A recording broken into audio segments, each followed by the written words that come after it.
Hello and welcome to Main Street Matters by Heart on Main Street, the podcast that knows it's never too late to make yourself the best version of you that you can be. I am your host, Patrick Kaiser. August already. It feels like just a few days ago that we were entering summer, and now we're already at the tail end. I hope you've been enjoying our summer sourcing series, webinars, and podcasts. These are intended for retailers to help them explore 3 common ways to find and buy products for their stores. While really no one way is perfect, so we want to lay out the information for you to allow you to understand what would be best for each individual in each situation. So far, we looked at buying during trade shows and buying from a sales rep who comes and visits you in your store. Later this month, we're going to be talking about buying from a wholesale marketplace, specifically Faire.com, which has become a behemoth in the online world for retailers. We'll actually have a representative from Faire, Rachel Thomas, on to talk about Faire, the data that it has, the algorithms that it compiles, and how they're able to use that to create a customized shopping experience for retailers. So I'm really excited about that because they're such a new but massive part of the wholesale selling experience. You can register for this or other upcoming webinars that we have through our website, heartonmainstreet.org. After this series, I will do a kind of meta-analysis of the 3 conversations and looking at ways to source products. I'll talk about the benefits of each, the drawbacks of each, and when you would want to use each method in order to grow your business. So that will come sometime in September. Since we're talking about Heart on Main Street's webinars, I also wanted to mention that our September webinar will examine visual merchandising strategies for the holiday season with Georgianne Bender of Kaiser & Bender. No relation on the Kaiser part. I know it seems crazy to already be talking about the holiday season when it's 90 degrees outside, but that webinar will be September 18th. And by then we're practically in October already, and Halloween is right around the corner. Like, I know that's how a calendar works, but my gosh, that seems nutty to already be focused on and getting ready for Halloween and then Christmas. So this webinar, while it seems early, is perfectly placed to discuss how to get ready for the holidays and what fun things that you can do in your store to make you stand out from the crowd. Again, you can register for that by visiting heartonmainstreet.org. So a lot of great educational content is coming up, and we would love to have you join the webinars and take advantage of these great resources. For today, though, we're getting back out on the road to talk about a community that I visited for our Main Street Monday in June of this year. Admittedly, I have slowed down on Main Street Mondays recently. There's not really a major reason for that other than I've been busy with trade shows and meetings, and I just haven't had a chance to plan out visits as much this summer. However, today we will talk about a community that I was invited to by their Downtown Management Corporation. In planning for my trips, what I do, I usually Google the town, I go to the maps and then into the Google Street View, and I drop the little person on there and walk around the area so I can get a good feel of the downtown area and where I might want to go, and so I honestly don't get lost while I'm walking around. From there, I will research the town itself and learn about its history, and then search the Chamber of Commerce page or some of their pages like their Main Street organization or a downtown development group to find independent retail shops for me to contact and eventually visit. When I Googled this town and then went into the street view of the community, my first impression was that it was a very new downtown, or at least one that had been recently expanded. The buildings looked fairly new, both in architectural style and wear and tear on them. There seemed to be more modern apartments and multi-unit living spaces surrounding the downtown and above the main commercial buildings. The sidewalks and streets just seemed to be of more modern construction. And this was nice and refreshing. Often my Main Street Mondays take me to more historical downtowns, where essentially the opposite of what I just said is true. You can look at buildings and tell that they were built in the 1800s. The downtown is surrounded by single-family homes, and the space above the first floor storefronts is generally offices or space for other small businesses. Many historical downtowns struggle with not having enough walking spaces or adjusting to a car-centric culture that has developed since they were constructed. So I initially saw this as a nice divergence from my usual historic downtown visits. I was planning out questions in my head about why this spot was chosen for a more modern downtown structure, what had been done in order to create this space. Did they have to take away homes that were here? What was here before? Why did they choose to build a more traditional downtown instead of what most areas have done is build like strip malls or things like that?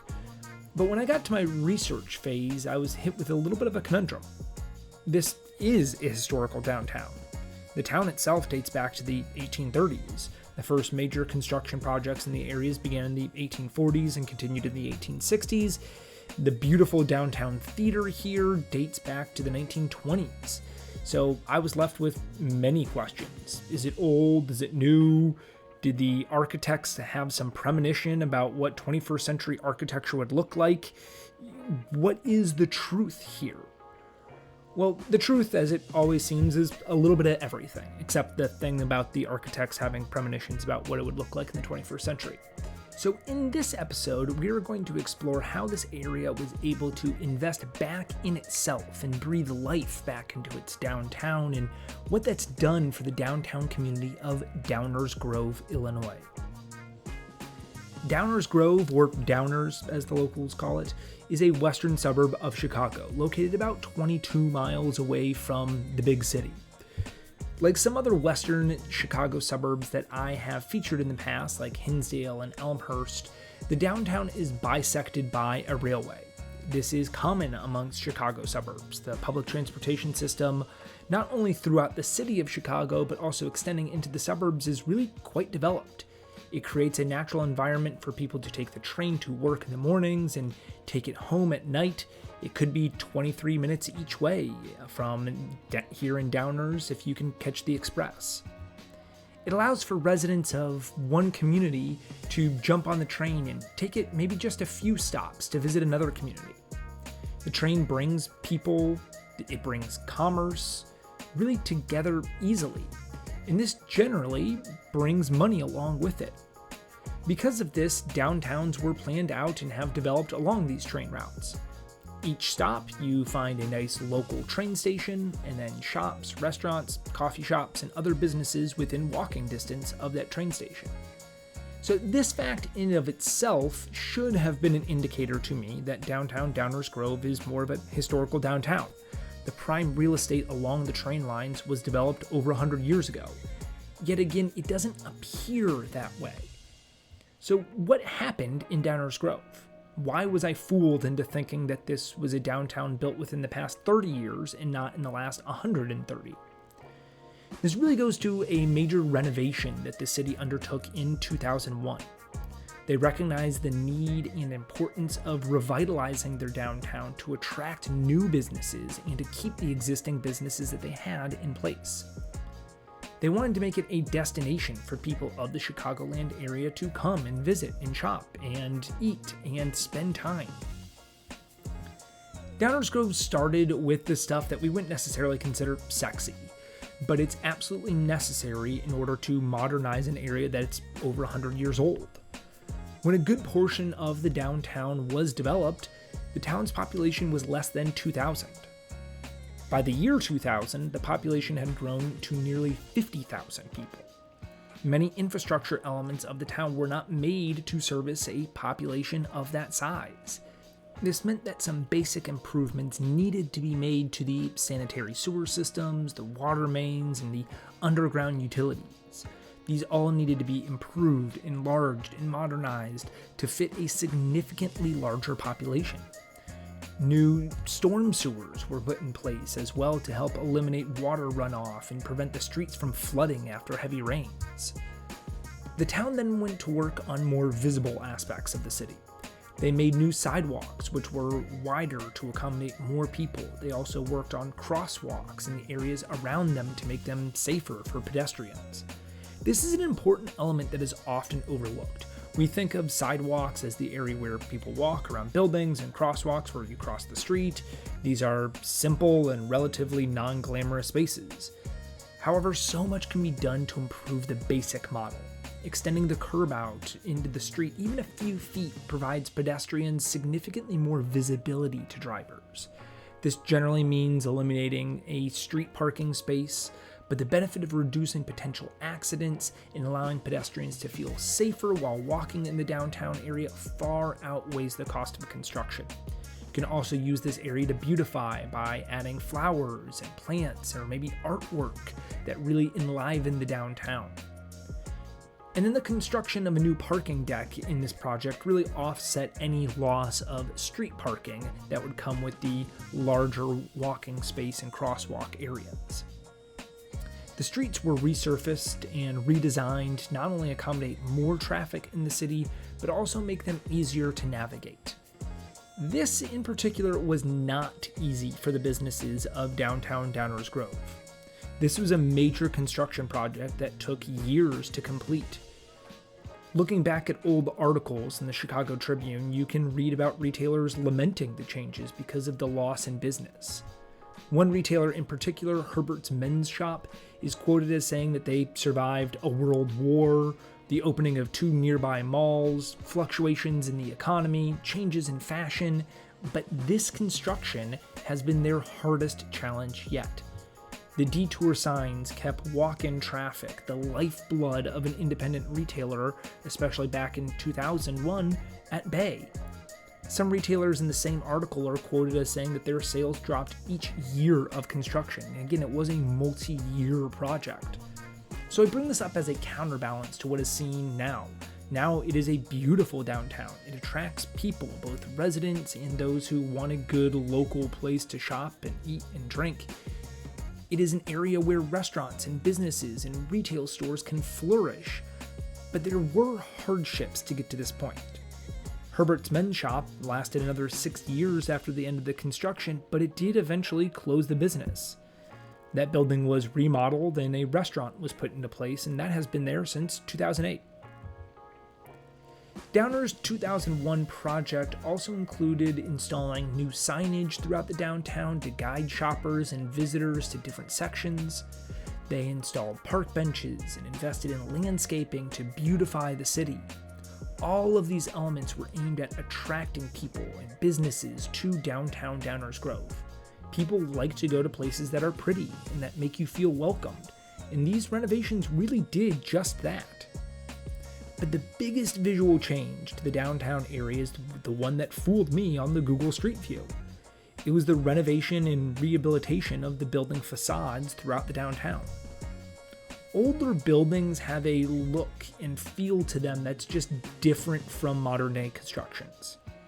After visiting nearly 50 downtowns through Main Street Mondays, I feel comfortable saying that when I look at a building facade, I can generally pinpoint the area in which it was built. Just like fashion, there are architectural fads that come and go. Buildings built in the 1880s look different than those built in the 1930s, which look different than those that are built in the 21st century. And I've been to many historical downtowns that have undertaken measures to preserve their historical buildings. This usually entails a new coat of paint, work to fix parts of the brickwork that might be crumbling, work on the roof to repair areas that are prone to leaking, installation of HVAC systems that were just not around 150 years ago, and maybe some major projects to fix foundational flaws that have caused the building to lean or sink into the ground. These efforts are usually aimed at the preservation of what already exists so that it can continue to exist and look like this for another 100 years. Even after all of the work that's done, you can still look at the buildings in those historical downtowns, see second-story bay windows or ornate embellishments along the top of buildings, or neon signs that advertise a bygone business, and tell when these buildings were made. Downers Grove did this in some areas. I immediately think of a large limestone building with a terracotta roof and decorative elements of wreaths and faces hanging above 4 windows that are separated by columns. It's a beautiful building in the downtown. And there's also the Tivoli Theater, which sits on the opposite side of the train tracks from a majority of the downtown area. And again, with a limestone facade, supporting columns, having decorative embellishments. The inside is even more gorgeous. Even when it was constructed in the 1920s, it was meant to resemble a French Renaissance theater, and the restoration of this piece of history is exquisite. And really, it is a piece of history. It was the first theater in a large county in the Chicagoland area to have talkies. But other parts of the downtown, there was full-scale renovation of the buildings and the facades. They look like they were built 20 years ago. In pictures of the area prior to construction, Herbert's Men's Shop, which I mentioned before, was a mid-century dream. Neon sign out front, starburst accent pieces. It looked like something you might see in an episode of Leave It to Beaver. Post-renovation, the building is a relatively nondescript beige-ish faux limestone exterior with some stonework embellishments near the bottom of the building. It looks nice. It looks more modern, but if I'm to be honest, it's lost the character that Herbert's Men's Shop had. A similar renovation has been done to the storefront next door, which lean more heavily into the limestone brick appearance and columns that are outlining the entrance of the store. There's a historical feel to it, but it's clearly more modern. In today's world, any business could fit into these spaces. They are not limited to being a certain type of store or business by their outward appearance. So, although I say it's lost some character, from the town's perspective, it's gained flexibility and versatility to attract more businesses with a more modern appeal. The city has also built brand new multi-use commercial residential apartment buildings across the street from the main train station, which is fantastic for bringing living spaces into the downtown that weren't there before, and then making them easily accessible for those who want to be a part of the downtown, but maybe don't work there and then need to commute to work. I love that they did this. Overall, the renovations have transformed downtown Downers Grove. It has been modernized, but still has maintained its charm and quaintness. There's a wonderful mix of historical and modern, and the area is growing. Over 300 businesses now reside in the downtown, an incredible growth from where it was prior to the 2001 project. There are more people living downtown. There are more events going on. There's more community development that's possible. It may have been a pain for some businesses and the residents to get to this point, but it's paid off in spades.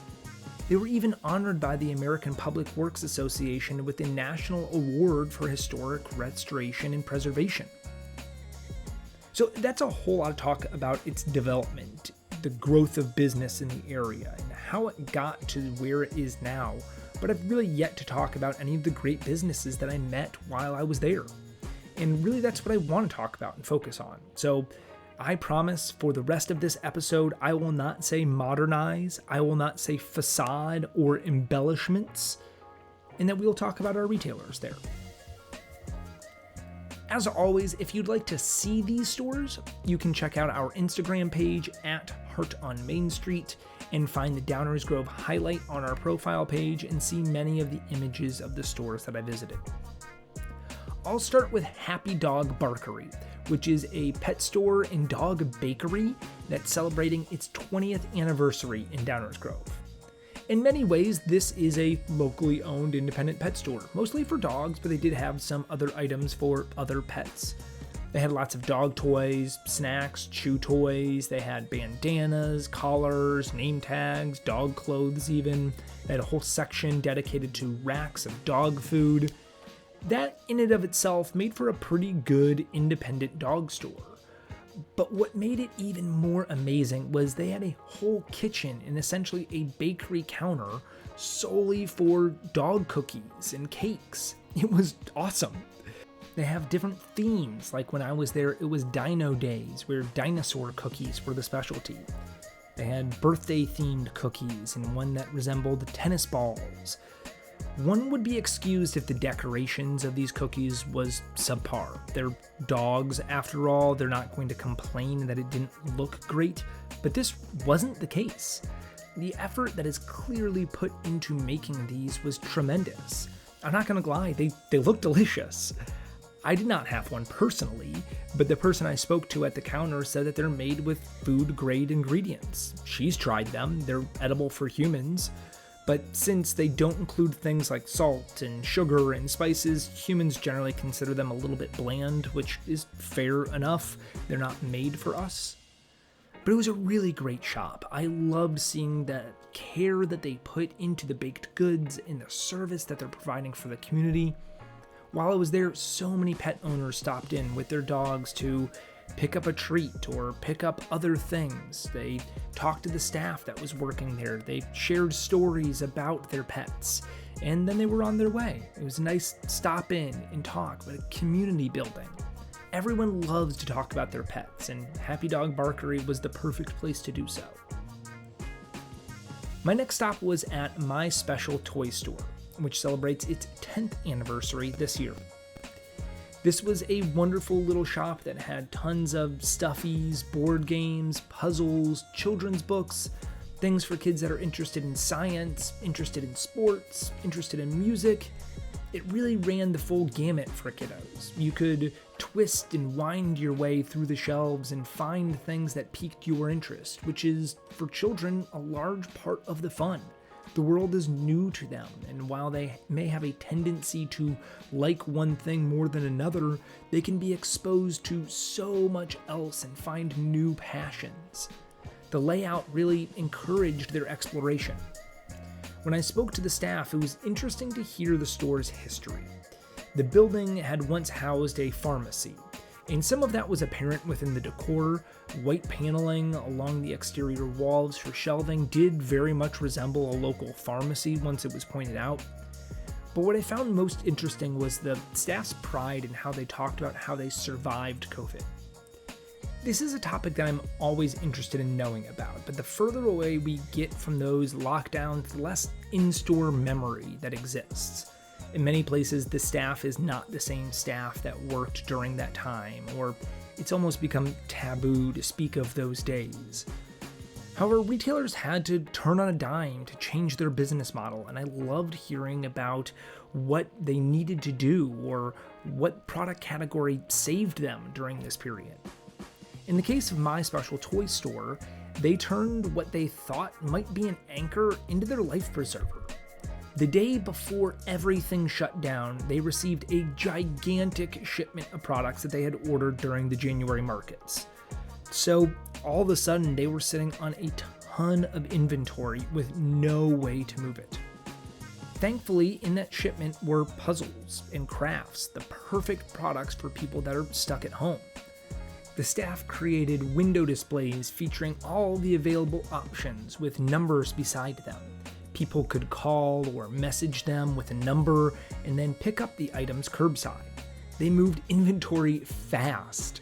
Quickly, their social media posts became about what we only have this amount left. We're sold out of these items.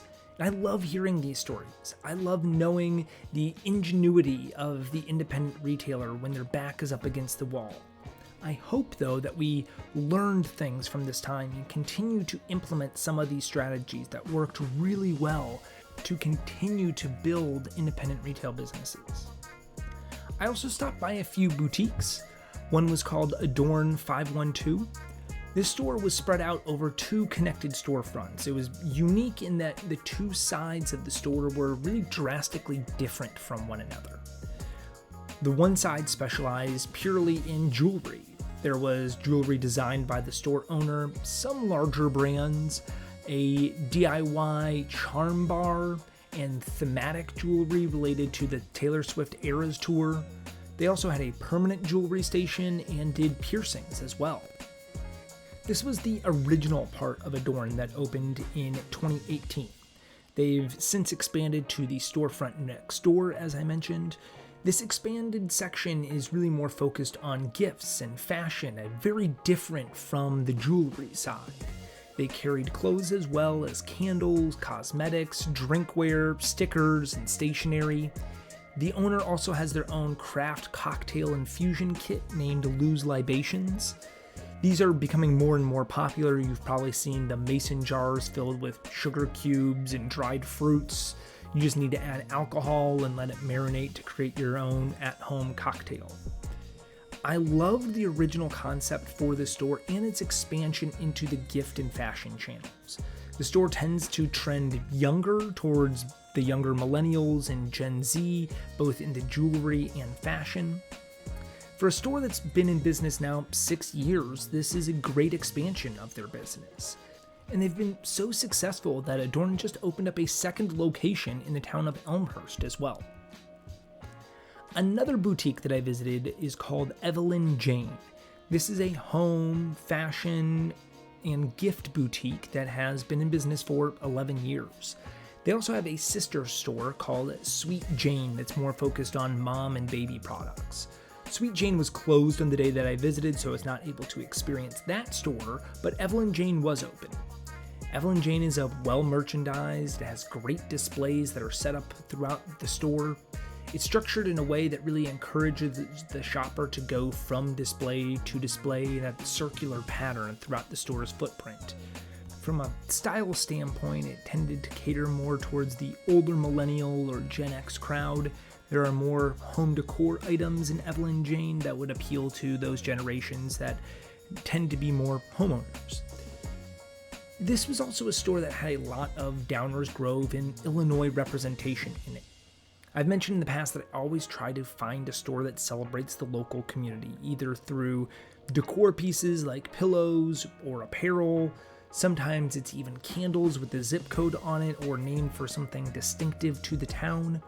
I like these because I like to pick up a sticker from these towns that I visit, and these stores tend to have those. But I also really like this element of town pride.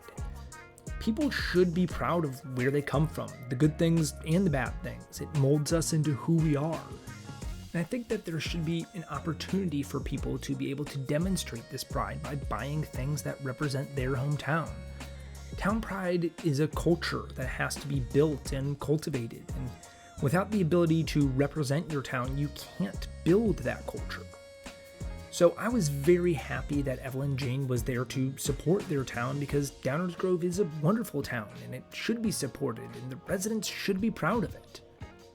There were many stores that were closed or that I could not get to in my time there. In Downers Grove, there's a running store called Peak Running that focuses on trail and road running. This has several locations throughout the Chicago area. Anderson's Bookshop is a 150-year-old independent bookstore company, which I visited their original location when I visited Naperville.